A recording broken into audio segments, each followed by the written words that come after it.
Hola, hoy voy a hacer un trabajo para mi materia de periodismo informativo en el cual les voy a hablar de un libro muy interesante que se llama Crónicas que Matan, de la periodista y politóloga colombiana María Jimena Duzán. Antes de adentrarme en el libro me gustaría contarles que, es indispensable tener en cuenta el contexto colombiano, el contexto de la violencia del siglo pasado, todos los crímenes que se han hecho en contra de los periodistas que desean decir la verdad. Y por esto quiero hablar del libro, porque es un libro que toda persona que esté estudiando comunicación social debería leer.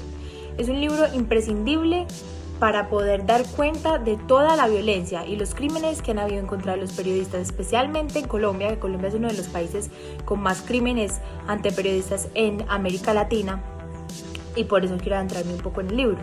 Aparte, también creería que es importante saber que, si bien los medios están manejados por personas de mucho dinero, la mayoría de medios, los medios grandes, informan de acuerdo a las necesidades y a lo que desean sus dueños, a lo que desean sus accionistas, a lo que desean las personas del alto mando. Es por esto que los periodistas muchas veces no son imparciales, y creo que se necesita imparcialidad más que todo en este país y en el contexto en el que vivimos en Colombia.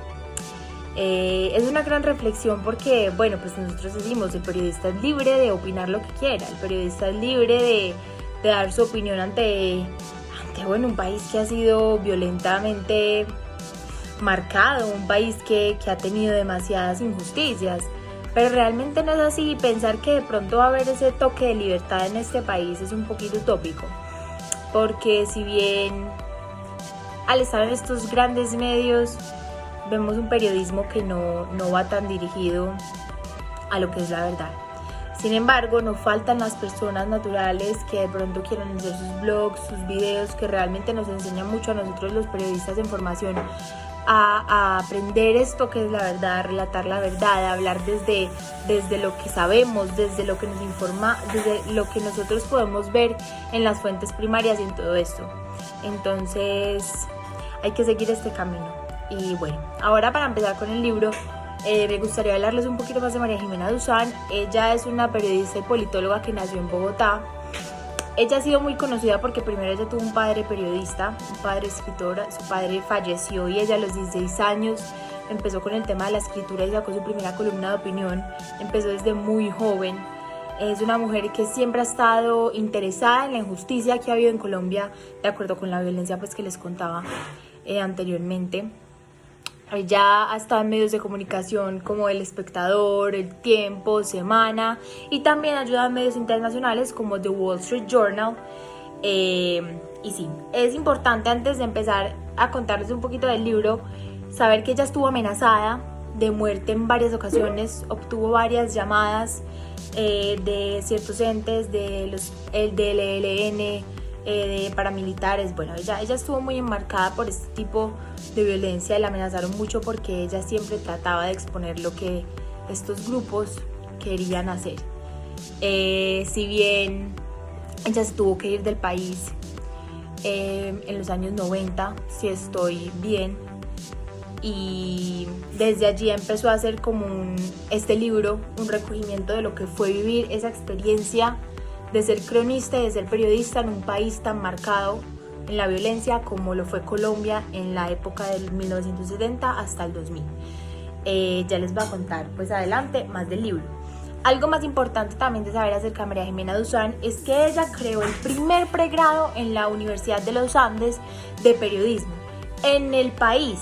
Ella fue de las impulsadoras de este pregrado de periodismo. También ella, hay que saber que en este momento, luego de estar exiliada, por decirlo así, del país, regresó a Colombia y ahora hace columnas de opinión y también tiene un canal en la revista Semana, en el medio de comunicación Semana, en el cual ella sigue como haciendo su trabajo de periodismo. Si bien este libro consta de 6 partes, yo les voy a leer cada parte y cada título de las partes, y luego de terminar cada una les voy a explicar más o menos de qué se tratan estas 6 partes. ¿Por qué está dividido en partes? Porque ella cuenta cronológicamente cómo fue ese camino que ella tuvo en las crónicas, en el periodismo, y qué fue cada momento como en la trayectoria de su carrera. Entonces, en la primera parte tenemos el secuestro, archivos ocultos, el destape, la foto de Escobar, el precio de la extradición, la reunión en el Marriott, la firma del tratado y el país en otra onda.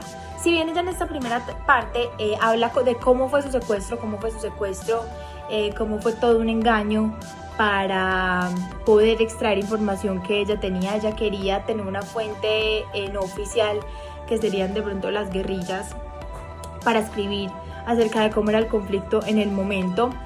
Bueno, si bien ella también descubre una foto de Pablo Escobar bien importante, que no había sido revelada en ningún medio, que tenía nexos de pronto con algún gobernante, y ella, al saber que no pudo destapar esta imagen, la dejó como muy frustrada, porque ahí es que empiezan a llegar las amenazas, empiezan a llegar las llamadas, y es por esto que María Jimena empieza aún con más ganas de destapar lo que está pasando en el país. Luego vamos en la segunda parte, que es el Kremlin, alianzas alucinantes y la Carta Pastrana. Ella ahí hace como un recuento de cómo han sido las ideologías en el país y cómo han estado enmarcadas. Habla de la carta pues de Pastrana, porque Pastrana fue el encargado en el momento pues en el que Pablo Escobar estaba, por decirlo así, en el auge del narcotráfico, y nos explica más o menos cómo fue esa época histórica. En la tercera parte tenemos El infierno de Biafra, la ley del mexicano, de Gonzalo Rodríguez Gacha, que fue uno de los narcotraficantes más violentos en la historia también de la violencia del país.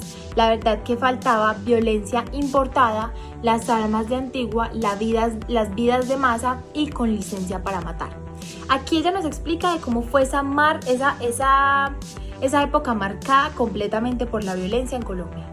Cómo el paramilitarismo, junto con el narcotráfico y con todos estos hombres que empezaron a salir, los Castaño, Pablo Escobar, Gonzalo Rodríguez Gacha, han marcado de gran manera la historia de Colombia. En la cuarta parte está La Hora Cero, Ni un paso atrás, Low y el castigo de Washington, Un tiro por la culata, Seguimos adelante, Paranoia, El terrorista Ponte, El último corrido y Un hombre llamado Barreta. Aquí ella empieza a contar cómo es esa historia, cómo es ese proceso en el que ella está siendo amenazada, ella necesita irse del país, necesita asilo político, y cómo empieza ese proceso después de destaparse tantas cosas de la mafia y de la violencia. En la quinta parte está El robo de Pacho, la militarización de la guerra, Sicarios, Un peregrinaje y Los magníficos de Medellín. Aquí ella se adentra más en la época de los 2000, en los cuales, bueno, vemos que los paramilitares se convierten en bandas criminales, vemos que empieza el sicariato, empieza todo este tema en las comunas de Medellín, con la violencia, con las ollas, con todos los crímenes y con todas las persecuciones ante las personas pues acaudaladas. Y habla de Los magníficos de Medellín, que bien se traduce esto en las personas narcotraficantes, por decirlo así, o los mágicos de Medellín, como Pablo Escobar y como muchos más que crearon el cartel de Medellín. Entonces ya empieza a hablar en esta parte como de lo último que se empezó a vivir como en la época a finales de 90 y ya empezando los 2000. Y en la sexta parte está Carrera contra la muerte, que es muy importante ese capítulo porque ella cuenta cómo fue su extradición, cómo ella tuvo que irse a París para no ser silenciada, porque los periodistas acá la mayoría fueron silenciados, los mataron, cobraron sus vidas por contar la verdad y por contar el conflicto en Colombia. La caída de los jefes paramilitares, habla también mucho de la vida de los Castaños, jefes de las Autodefensas Unidas de Colombia. Habla del nuevo país, que es cuando entrega Pastrana al poder a Álvaro Uribe. Luego habla Líderes en la mira, el cuarto candidato asesinado, Habrá futuro, la rendición y la guerra personal. María Jimena quiere terminar el libro como con esa parte en la que ella, más que hacer una crítica, más que contar su historia, quiere hacer una reflexión. Quiere contar por qué los periodistas tenemos que luchar por la verdad, cueste lo que cueste, porque claro, la vida va primero. Pero necesitamos cambiar el rumbo del país, nosotros necesitamos comunicar la verdad, y que claro, es muy diferente ahora a como se vivió en la época de los 90, al principio de los 2000, pero que realmente siguen siendo las mismas cosas, porque los medios siempre están encaminados hacia los intereses que los de arriba quieren comunicar. Entonces esto es muy bacano porque ella nos habla y nos hace una crítica, una reflexión social. Ahora el epílogo, que se llama La negociación, habla de la operación Entrega 20 años después y de la generación perdida. Es como les dije anteriormente, que ella hace como esa recopilación de cómo ha sido después Colombia de la guerra, o sea, como después de la guerra, qué es lo que resulta de Colombia. resultaron las bandas criminales, siguieron los asesinatos, la violencia exorbitada porque la violencia no para y que claro que bueno, han habido ciertos acuerdos, ciertas cosas que han podido mitigar, pero que el país sigue en ese mismo rumbo, en esa misma tónica de violencia. Luego, yo quisiera decirles y hacer esta pregunta de finalizar. ¿Por qué Crónicas que Matan? ¿Por qué elegí este libro? Porque siento que este libro nos recalca cómo fueron esos años más violentos en Colombia, cuáles han sido los hechos que más han marcado a la política, a la sociedad. Aparte vemos cómo un periodista en carne propia sufrió y vivió lo que fue la violencia en Colombia y contó su historia mediante este libro. El libro se llama Crónicas que Matan, es de la escritora, periodista, politóloga María Jimena Duzán. Su sello es Aguilar, su fecha de publicación fue en noviembre del 2012, su idioma es el español y tiene 383 páginas. Enseguida les muestro la carátula del libro, es muy interesante, es un libro muy bueno para aprender acerca de cómo es escribir en tiempos de violencia y todo su testimonio, porque más que todo este libro es un testimonio de María Jimena Duzán, de cómo fue escribir, de cómo fue ser amenazada por dar no su opinión, sino por contar la verdad del conflicto en el país.